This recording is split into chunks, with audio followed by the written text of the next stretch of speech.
Gente querida, bom dia! No Palavra Plena dessa manhã de sexta-feira, 2 de junho de 2023, eu estou com a minha Bíblia aberta no livro do profeta Jeremias, capítulo 7, versos 30 e 31.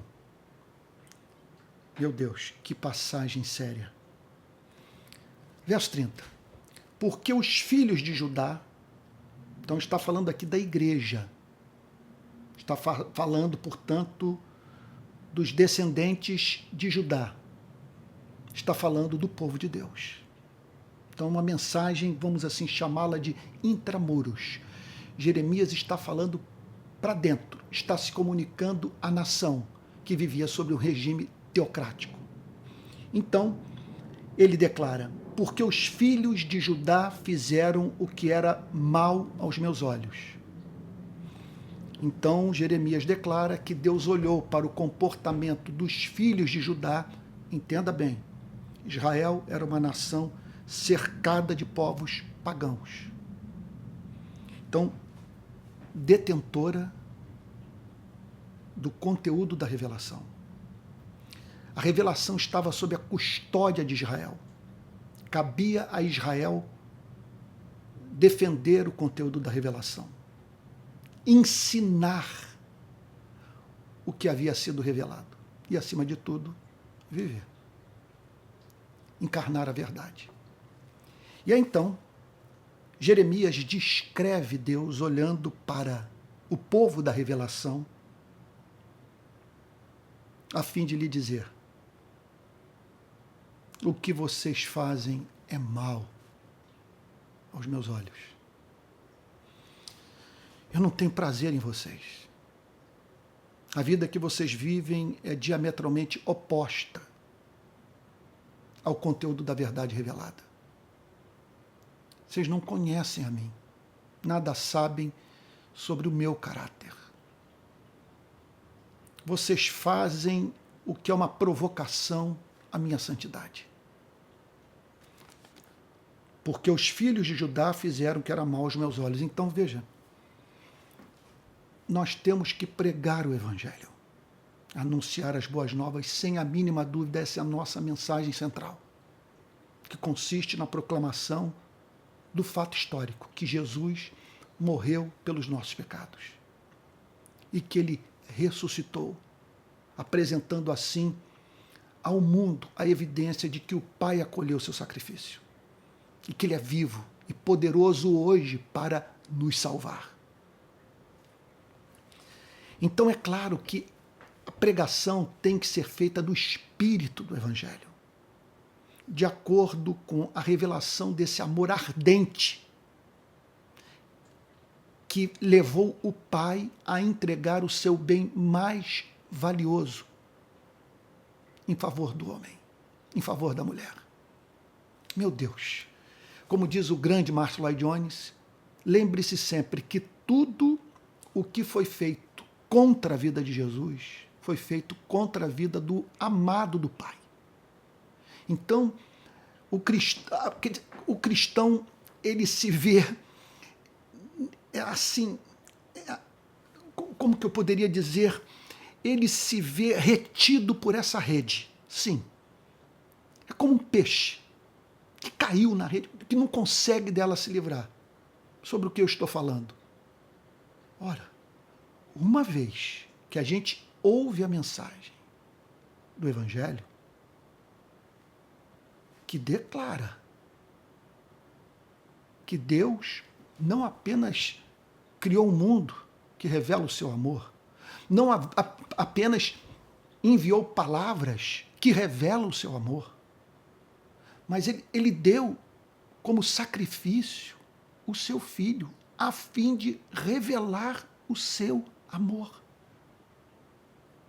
Se nós abandonamos essa fé, nós nos tornamos privados da maior consolação que o espírito humano pode receber nessa vida. De num mundo de miséria, de guerra, de injustiça, de perdas que nos dilaceram, nos lembrarmos que o Filho de Deus participou do nosso sofrimento, que Ele é Deus conosco e que o Pai, no seu amor ardente, nos deu o seu bem mais precioso. Não crer nisso, após ter conhecido essa verdade, significa você viver para sempre privado. Meu Deus, da mensagem mais linda que existe. O que eu estou querendo dizer? Deixa eu falar de uma forma mais precisa, de modo que a expressar o que eu sinto, que isso é muito importante na minha fé. O que eu estou querendo dizer é o seguinte: deixar de crer nesse Deus que entregou Jesus Cristo significa nós jamais sermos curados da frustração de não podermos amar a um Deus que a si mesmo se ofereceu por nós para morrer no nosso lugar. Então, esse é o conteúdo principal da mensagem a ser proclamada pela igreja para o mundo. Contudo, quando nós nos deparamos com essa passagem, na qual Jeremias está sendo tão contundente com o povo, dizendo: vocês fizeram o que é mal aos olhos de Deus, nós pensamos nesse lado negativo da pregação, naquilo que nós poderíamos chamar de mais novas, que prepara o coração para as boas novas. Mas temos que, por mais que creiamos no Evangelho, por mais que entendamos que o pregador, quando se coloca de pé, ele deve pregar como um irmão para os seus irmãos. Deve, portanto, haver na sua mensagem esse elemento de misericórdia, sincero interesse em ajudar. Não esfregar a verdade no rosto das pessoas. Mas, por mais que ele seja contundente na sua fala, deixar sempre uma porta de esperança aberta. Apontar sempre para Cristo, para o seu sangue derramado. Agora, o que ele não pode é querer ser positivo sempre, em tudo o que fala. Não contrariar ninguém e não perturbar assim. E uma igreja que está precisando de perturbação. Uma igreja, portanto, que não vai provar das mais profundas consolações do Evangelho, porque o Evangelho não tem a intenção de consolar gente que não precisa de consolação. Ele não tem nada a dizer para os soberbos, para os adeptos da religião da justiça própria. E essa justiça própria começa a ser desfeita quando o pregador corajosamente prega nesses termos. Porque os filhos de Judá fizeram o que era mal aos meus olhos. Tem que haver espaço para um pastor se colocar de pé e dizer para a sua igreja: vocês fizeram o que é mal aos olhos de Deus. Puseram os seus ídolos abomináveis no templo, que se chama pelo meu nome, para o contaminarem. Então, esse era um lado da profecia. Jeremias está aqui dizendo o seguinte: vocês se tornaram ecumênicos, sincréticos. Vocês procuraram estabelecer uma síntese impossível, intelectualmente ilógica, desonesta. Qual é a relação que o meu santuário tem com os ídolos? Que harmonia vocês esperam estabelecer entre aquilo que lhes foi revelado e o que esses povos que encontram-se em trevas falam a meu respeito. Mas olha só, o profeta prossegue, apresentando o sintoma mais hediondo daquele sincretismo religioso.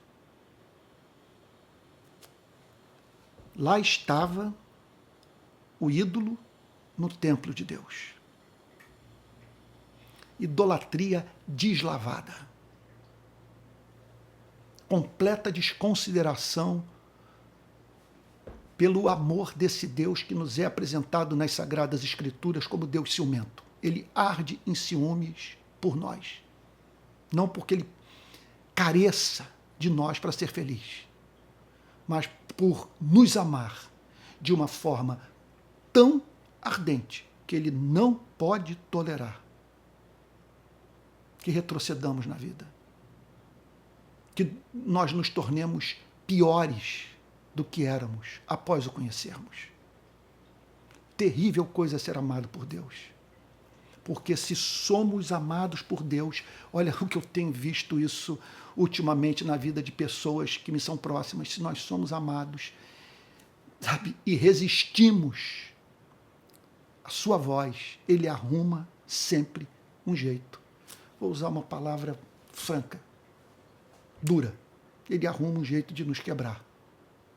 Sim, de fazer com que nós, com lágrimas, o procuremos arrependidos do nosso pecado. Como consequência daquela idolatria, uma prática pecaminosa que nos leva a entender por que Deus usou o profeta para dizer para a nação: vocês fizeram o que é mal aos olhos do nosso Deus. Olha o que diz o verso 31. Edificaram os altos de Tofete no vale de Ben-Hinom.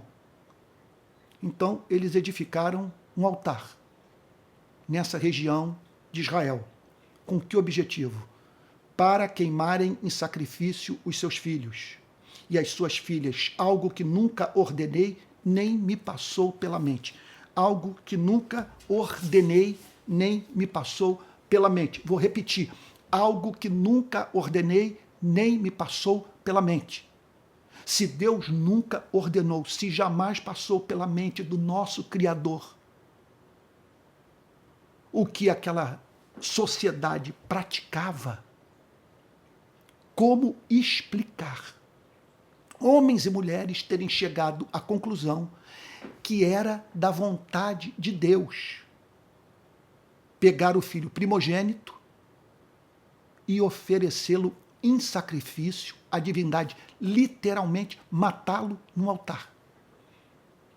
Meu Deus, contrariando toda a afeição natural. Ou seja, indo de encontro à natureza, fazendo com que o homem se desnaturalizasse, forçando a ver como algo revestido de sentido, matar um filho para comprar o amor de Deus. Quer dizer, o que eles estavam dizendo é o seguinte: olha só, é bem verdade que nós não encontramos esse tipo de recomendação na revelação. Moisés nunca pediu isso de Israel. Uma tolice, uma idiotez como essa, jamais. Mas vocês estão introduzindo no culto uma divindade que exige dos seus adoradores essa imoralidade e estão, ao mesmo tempo, afirmando que é possível estabelecer uma síntese entre essa divindade e o Deus que se revelou a vocês. Meu Deus, o Deus de Abraão, de Isaque e de Jacó. O Deus que inspirou os seus poemas, que produziram a literatura sobre o Deus Criador mais bela, mais comovente, mais poética que existe, em razão do fato de vocês serem o único povo da terra possuidor dessa revelação. Como explicar agora a presença dessa divindade no santuário do Criador? E uma divindade que tem levado os povos vizinhos a oferecerem a ela os seus filhos primogênitos, meninos e meninas, em sacrifício, para comprar a sua aceitação. Vamos lá. Uma pergunta nós precisamos responder. Por que a coisa funciona assim? E eu vou dar aqui, usando a linguagem da favela, eu vou dar o papo reto. Porque é do interesse do inferno, de Satanás, do diabo, do demônio, do Belzebu, é do interesse das trevas que nós tenhamos ódio de Deus. Então você cria uma coisa como essa, sabe, um absurdo, que inviabiliza a vida humana, que nos amargura, que faz com que no momento do motivo mais excelso de alegria, nós tenhamos, meu Deus, que abortar um filho depois de nascido.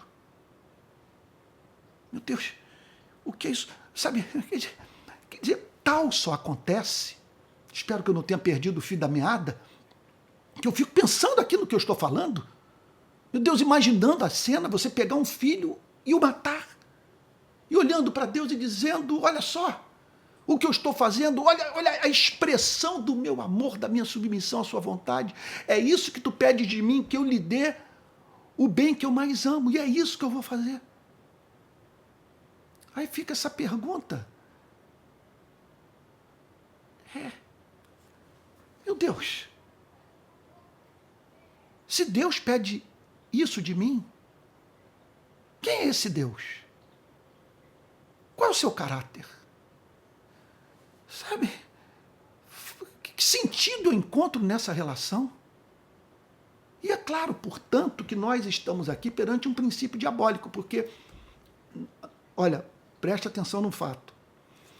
Nós temos sempre, assim, a suspeita que é do interesse das trevas entrar na igreja de modo a tornar o caminho que conduz à vida eterna mais largo. Enquanto que Jesus declara que o caminho é estreito. Então, nós estamos sempre preocupados com a tendência de pregadores, por exemplo, relativizarem o que é absoluto. Isso é um lado inegável. Isso é uma das doenças que a igreja pode enfrentar. Mas há um extremo oposto, que é o extremo oposto de tornar o caminho intransitável, a ponto de inviabilizar a nossa vida e de fazer com que nós nos vejamos diante de um Deus-diabo. E por que tal acontece? Porque o interesse número 1 do mundo das trevas não é mudar sua orientação sexual, torná-lo alcoólatra, ou levá-lo ao uso de drogas, ou a prática, sei lá, de alguma outra bizarrice moral. Não. O interesse das trevas, olha, se funcionar, tornar você casto e abstêmio para mantê-lo afastado de Deus, enquanto você nutre um ódio secreto por ele, o império das trevas vai funcionar dessa maneira. A meta é afastá-lo do seu Criador. E por isso essas leis draconianas, tão presentes nas instituições religiosas. Repito, essas tolices, essas bizarrices, esse comportamento idiota que nos leva a acreditar que mediante esse sofrimento auto-infligido, nós vamos chamar a atenção de Deus. Nós vamos simplesmente acordá-lo do seu sono e fazer com que ele passe a nos levar a sério e cuidar de nós.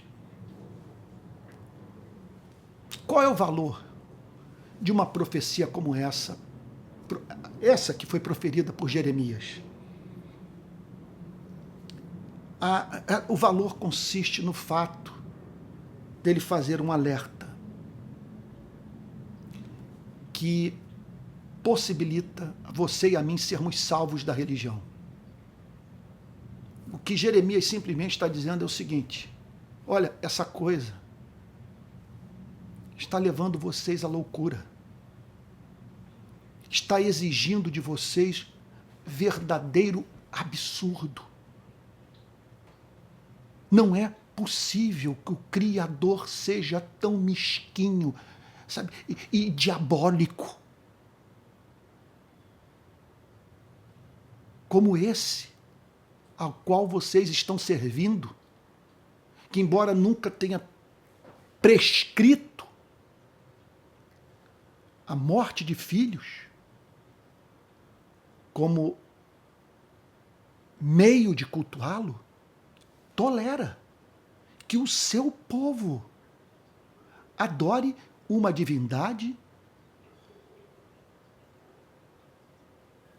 que pede o que é absolutamente contrário à natureza santa do Deus que se revelou a vocês. Então, a Bíblia nos foi dada para iluminar o nosso caminho nesse mundo de trevas, porque nós podemos até fazer boa ciência, sabe? Podemos até fazer boa física, boa astronomia, mas quando o assunto é Deus, nós estamos perdidos, nós precisamos de luz. E a revelação nos foi dada para ser lâmpada para os nossos pés e luz para os nossos caminhos, a fim de que nós não nos tornemos cativos de uma divindade que nos conduz a inevitavelmente agasalharmos um ódio secreto em relação a Deus, pois quem pode adorar um Deus que exige tamanha crueldade, comportamento tão antinatural como esse que Jeremias detectou na idolatria pagã dos seus dias? Bom, a consequência prática disso tudo é que não dá para ser cristão e ecumênico. Veja, dá para ser cristão e lutar pela liberdade de culto. Então, você permitir que um templo de uma religião que não é professada por você seja erigido na cidade onde você mora. Dá para ser cristão e lutar pelos valores da República na companhia de alguém que não professa fé no cristianismo. Agora, essa síntese teológica é condenada frontalmente pela fé cristã. O que essa profecia, quer dizer, você dizer o seguinte, que estamos unidos em torno de uma causa qualquer, porque em última análise há um único Deus e que se revelou de modos diferentes aos seres humanos e assim, portanto, faz com que os seres humanos, pelos caminhos mais diferentes, cheguem a Ele. Isso não é ensinado pelo cristianismo.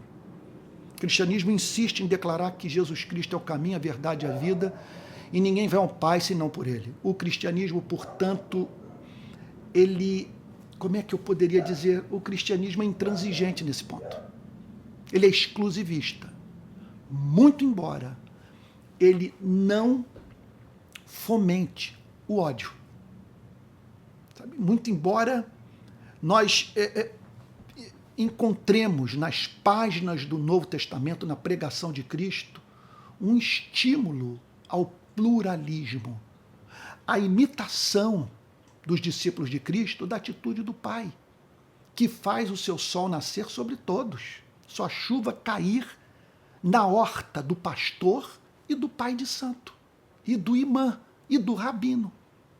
Assim é Deus. E nós somos chamados para reproduzir o seu caráter. Agora, o que nós não podemos é, em nome do amor, relativizar a verdade. O que essa passagem está dizendo é que duas religiões que ensinam coisas diametralmente opostas podem ambas estar erradas, mas jamais certas ao mesmo tempo. Aqui a antítese era total. Um Deus que pedia por parte dos seus servos amor e um outro Deus que pedia por parte dos seus servos o sacrifício dos seus filhos. Exigia por parte dos seus servos o desamor. Matar uma criança que saiu do seu ventre. Portanto, é fato fora de controvérsia que não dá, em nome do amor, tolerarmos religião que decepa a mão de quem roubou um aparelho celular, que mata quem se converteu a um outro credo religioso, que extrai o clitóris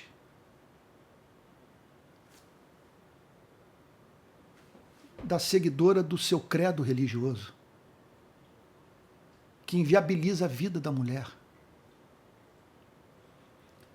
que promulga leis que tornam a vida um suplício, e regimes que, em nome da divindade, toleram uma casta religiosa detentora do poder político e que impede a livre expressão do pensamento.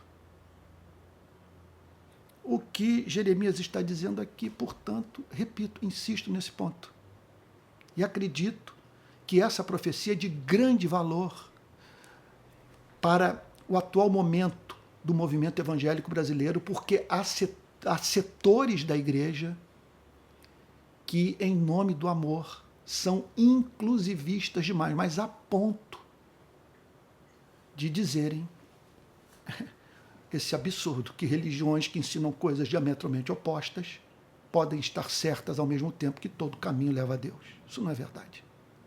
Isso não é verdade. E que, portanto, nós podemos dizer, como diz o C.S. Lewis, você olha para uma conta aí como 5 mais 5, quem disser que a resposta é 10, acertou.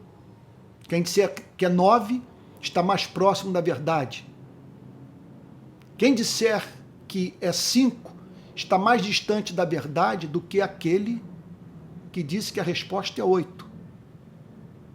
Então, do ponto de vista do que disse que a resposta é 9, que é 8, 7, 6, todos, portanto, revelam imperfeições no seu sistema de pensamento teológico. Contudo, há religiões que estão muito distantes da verdade, que simplesmente apregoam aquilo que, com santo temor, eu chamo de Deus-diabo, que pede do homem aquilo que o profeta declara. Algo que nunca ordenei, nem me passou pela mente. Pelo que orar no final desse programa? Orar para que Deus nos permita ficar com a revelação. Com a revelação somente. E quando um pastor se levantar para exigir algo de nós, que façamos a seguinte pergunta para ele: de que texto das Escrituras ou conjunto de passagens o Senhor tirou o que está exigindo de mim? Vamos orar? Pai Santo, a que ponto a degeneração espiritual, fruto do sincretismo religioso, pode chegar? Da heresia que entra pelas portas dos fundos da igreja, Senhor. Senhor, de crermos no que o Senhor abomina e que nos faz inevitavelmente te odiar. Nós rogamos a Ti, Senhor,